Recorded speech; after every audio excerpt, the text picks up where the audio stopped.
जय हिंद दोस्तों, स्वागत है आप सभी का चैनल कोर्स फॉर फोर्स पे। और मैं हूं ऋषभ। तो दोस्तों, आज की इस वीडियो में हम बात करने वाले हैं कि एसएसबी हेड कांस्टेबल मिनिस्ट्रियल में जो आपका सैलरी कितना होगा, उसका प्रमोशन कितना होगा, और कितने स्टूडेंट हैं जो हमसे कई बार पूछ चुके हैं कि अगर इसमें हम एक बार सिलेक्शन ले लेते हैं तो हमें क्या पढ़ाई करने का मतलब आगे बढ़ने का मौका मिलेगा कि नहीं मिलेगा, और इसके अलावा जो कुछ फैसिलिटी जो मिलता है हेड कांस्टेबल मिनिस्ट्रियल में वो क्या क्या होता है। तो देखो दोस्तों, आप अगर एग्ज़ाम की तैयारी कर रहे हैं तो इस फोर्स के बारे में जिसमें आप जाना चाहते हो, जिसमें जाने वाले हो, तो उसके बारे में हर एक पहलू को जानना बिल्कुल अच्छी बात है। तो आप अगर सैलरी के बारे में, उसके प्रमोशन के बारे में, अपने फ्यूचर के बारे में जानना चाहते हो तो बिल्कुल सही है। और मैंने एसएसबी हेड कांस्टेबल 2018 मिनिस्ट्रियल का पेपर भी क्लियर किया है।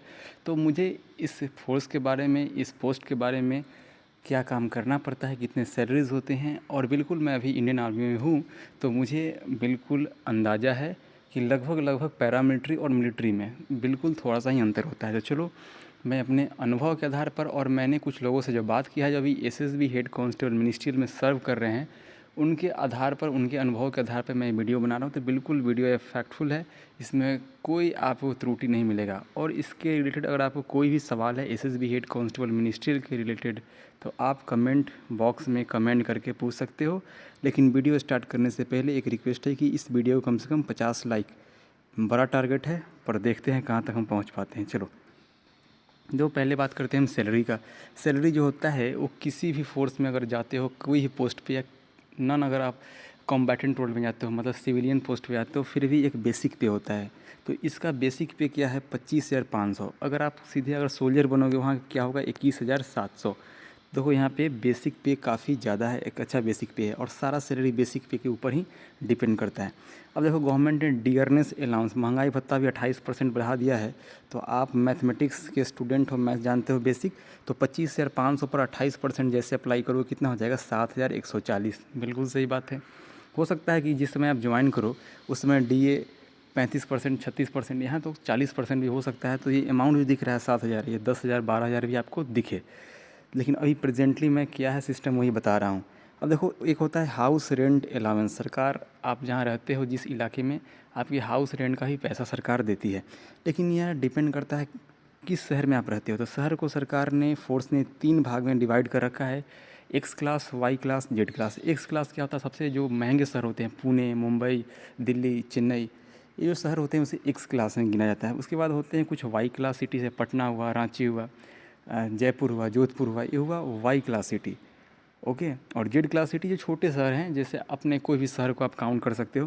तो देखो, छोटे शहर में एक्स क्लास, वाई क्लास और जेड क्लास जो मैंने 3 बताया है, उसमें जेड क्लास के लिए, सब छोटे शहर के लिए 8%, वाई वाले के लिए 16 और एक्स वाले के लिए 24%। तो मान लेता हूँ कि मैं जो कोई यहाँ पे जो बंदा सर्व कर रहा है वो एक बीच वाले शहर का है, वाई क्लास का। तो अब मैंने कितना परसेंट कैलकुलेट किया वाई के लिए, तो 16%।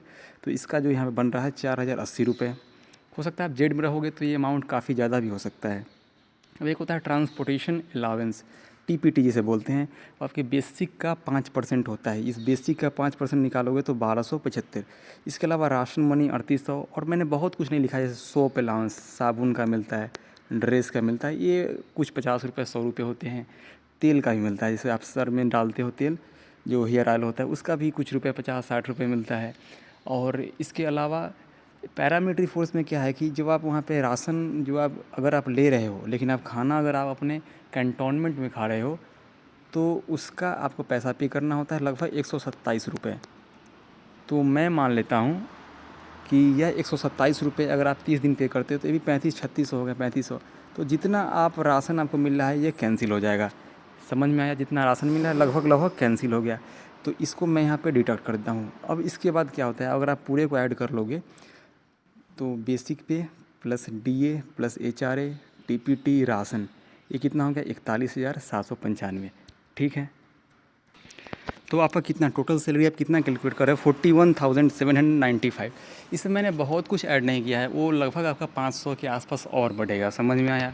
अब यहाँ पे डिपेंड करता है कि आपकी पहली पोस्टिंग अगर एक चैलेंजिंग एरिया में हो गए तो उस चैलेंजिंग एरिया के लिए आपको कुछ स्पेशल अलग से एक भत्ता मिलता है, अलग से एक अलावेंस मिलता है। जैसे कि आप जम्मू कश्मीर में पोस्टेड हो गए, आप कोई भी लेफ़्ट विंग एक्सट्रीमिस्ट एरिया में, LWE एरिया जिसे बोलते हैं, तो वहाँ पे जो हाईएस्ट अलावेंस होता है 17,300 के आसपास चला जाता है। तो मान लो कि आप श्रीनगर में ही पोस्टेड हो गए पहला, और बहुत ज़्यादा चांसेज होता है कि आप श्रीनगर या कहीं भी लेह लद्दाख कहीं भी आप पोस्टिंग हो जाओ, यहाँ पे एक चैलेंज है। तो इसमें आप 17,000 ऐड अगर कर लेते हो तो आपका टोटल सैलरी 60,000 के राउंड आपका स्टार्टिंग सैलरी है। समझ रहे हो ना, जिस दिन आप ज्वाइन किए उस दिन से। ट्रेनिंग की मैं बाद में बात करूँगा कि ट्रेनिंग कैसा होता है, या इसका ट्रेनिंग बिल्कुल आर्मी जैसा होता है या SSGD जैसा होता है, मैं इसके बारे में बाद में बात करूँगा। अब आता है कुछ यहाँ पर डिडक्शन, कुछ पैसा आपको कटेगा। 60,000 मैंने अगर बता दिया ना, ये तो तब है जब आपके पास एक हार्डशिप अलाउंस मिलेगा। अगर आप ये एंजॉय नहीं कर रहे हो तो इतना तो कम से कम आपको मिल रहा है ना। तो मान के चलता हूँ कि इसमें 42,000 रुपये आपको मिल रहे हैं अभी। अगर आप कहीं भी दिल्ली में हो गए तो आपका ऑटोमेटिक आपका HRA और बढ़ जाएगा। तो कोई भी एक शहर में हो, जैसे पटना में हो, तो आपको इतना मिल रहा है। बिल्कुल सही है। अब कुछ होता है डिडक्शन, जैसे कि बेसिक पे का, जैसे कि आप न्यू पेंशन स्कीम जानते हो। न्यू पेंशन स्कीम 2004 के बाद लागू हुआ है। उसमें बेसिक का 10% सरकार कट कर लेती है और DA का 10%, और इस पे सरकार खुद से एक ह्यूज इंटरेस्ट देता है, जो कि आपको रिटायरमेंट के समय पैसा मिलता है। तो बेसिक का 10% कितना हो जाएगा, 25,000 का 10% 2500 के आसपास, मान लो 2550 रुपये, और DA आपका 7,140 बचा है, उसका 10% कितना हो जाएगा, 7,140 का हो जाएगा 714 रुपये, लगभग 10%। इन दोनों को ऐड कर दो, 25 7 32 3200 के आसपास रुपये सरकार आपका हर महीने, या 3300 मान लो, 3300 3200 कट हो गया। इसमें से आप 3200 घटा दो तो आपका सैलरी इन हैंड कम से कम 38,000 रुपये आपको तो मिलेगा ही मिलेगा। ये तब की बात है जब आप बहुत ही एक नॉर्मल एक पीस सिटी में रहोगे, जहाँ पे शांति बहुत है।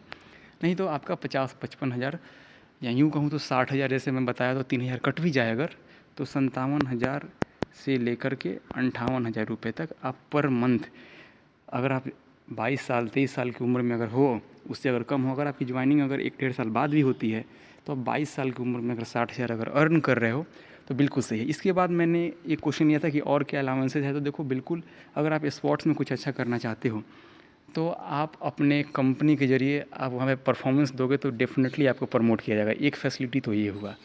दूसरा कि डिपार्टमेंटल एग्ज़ाम का देखो प्रमोशन का क्या है कि अगर आप हेड कांस्टेबल बन जाते हो मिनिस्ट्रियल, और कोई बंदा अगर सीधे कांस्टेबल है, तो यहाँ पहुँचने के लिए मिनिस्ट्रियल तो पहुँच नहीं सकता। अगर मान लेता हूँ कि कोई कांस्टेबल मिनिस्ट्रियल है, तो कांस्टेबल से हेड कांस्टेबल आने में उसको लगेंगे 17 साल कम से कम।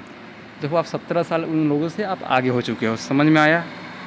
और इसके अलावा जो जो मैंने आपसे वीडियो के थंबनेल में ही डाला था कि प्रमोशन के बारे में, तो प्रमोशन के बाद क्या होगा, आप हेड कांस्टेबल बन गए हो, हेड कांस्टेबल मिनिस्ट्रियल के बाद क्या बन जाओगे, असिस्टेंट सब इंस्पेक्टर मिनिस्ट्रियल, उसके बाद सब इंस्पेक्टर मिनिस्ट्रियल, उसके बाद इंस्पेक्टर मिनिस्ट्रियल।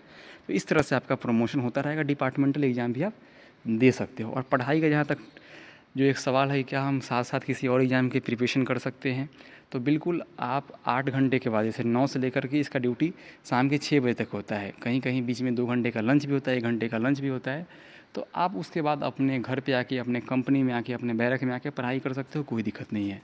तो मुझे लगता है कि इस वीडियो में मैंने जितना इन्फॉर्मेशन दिया, अंदर की बात मैंने आपको जितना बताया इस वीडियो में, वो शायद जो यूट्यूबर्स हैं वो नहीं बता सकते, क्योंकि उनकी भी कोई गलती नहीं है, वो फोर्स से जुड़े हुए नहीं हैं।